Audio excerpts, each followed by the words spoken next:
بیدار کر دینے والا غم غافل کر دینے والی خوشی سے بہتر ہے۔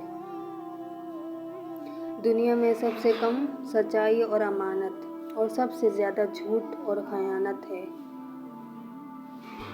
بجلی اور روشنی کی رفتار کا اندازہ لگایا جا سکتا ہے، لیکن لوگوں کی مسکراہٹ کے پیچھے کتنی نفرت ہے یہ کوئی اندازہ بھی نہیں لگا سکتا۔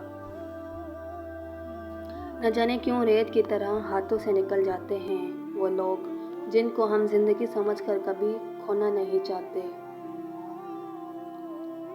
سب حاصل لا حاصل کے دائروں میں گھوم رہا ہے۔ حاصل کی ناقدری اور لا حاصل کی حسرت کبھی ختم نہیں ہوتی۔ حیرت کی بات ہے ہر وہ شخص معافی مانگتا ہے جس نے دل دکھایا ہی نہ ہو، پر وہ لوگ کبھی معافی نہیں مانگتے جنہوں نے دل کے ٹکڑے کیے ہوں۔ ضروری نہیں ہے کہ زندگی میں وہی کچھ ملے جو ہم چاہتے ہیں، چاہ سے بھی بڑھ کر بھی ایک اور شے ہوتی ہے اور وہ ہے مقدر جو بدلتا نہیں، بدل جاتا ہے۔